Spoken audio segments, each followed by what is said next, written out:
ఈరోజు వాగ్దానంగా పరిశుద్ధ గ్రంథాలు తెరిచి కీర్తనలు 46 మొదటి చరణాన్ని మనం చూస్తే, దేవుడు మనకు ఆశ్రయమును దుర్గమునై ఉన్నాడు, ఆపత్కాలములో ఆయన నమ్ముకొనదగిన సహాయకుడు.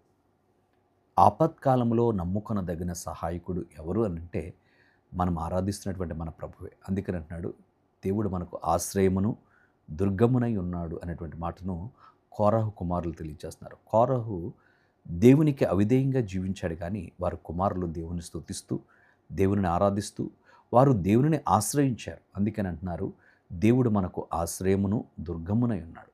ఎవరైతే దేవుణ్ణి ఆశ్రయిస్తారో ఆపత్కాలంలో దేవుడు నమ్ముకొనదగిన సహాయకుడిగా ఉండి నీకు అన్ని విషయాల్లో నీ ఆపదల్లో నీకు సహాయంగా ఉండి నిన్ను నడిపించేవాడుగా ఆయన ఉన్నాడు అనేటువంటి సత్యాన్ని వారు తెలియజేస్తున్నారు.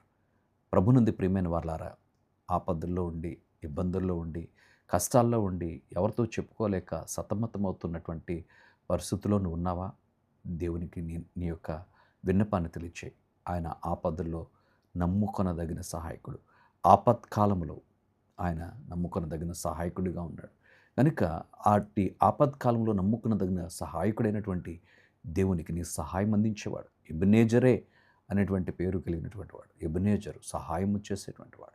దేవాది దేవునికి నిన్ను సమర్పించుకొని నువ్వు ప్రార్థించినప్పుడు కోరహు కుమారుల జీవితంలో చేసిన దేవుడు నీ జీవితంలో కూడా గొప్ప కార్యాలు చేసేవాడు. కనుక దేవాది దేవునికి మన హృదయాలు అప్పగించుకుందాం, ఆయనను ఆశ్రయించుదాం. ఆయన మనకు దుర్గంగా ఉన్నాడు, కేడెముగా ఉన్నాడు.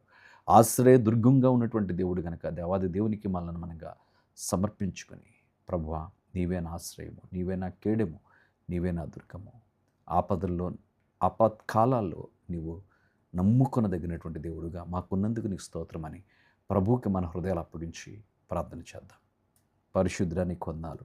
ఆపత్కాలంలో నమ్ముకొనదగిన సహాయకుడా నీకు స్తుతులు చెల్లిస్తున్నాం. మా ప్రతి పరిస్థితుల్లో మాకు తోడుగా ఉండి మమ్మల్ని నడిపిస్తున్నందుకు నీకు స్తోత్రాలు. నీ సన్నిధిని బిడ్డలతో ఉంచి నీ కార్యాలు నీ బిడ్డల పక్షంగా స్థిరపరచుమని యేసయ్య నామమున అడుగుచున్నాము తండ్రి. ఆమేన్.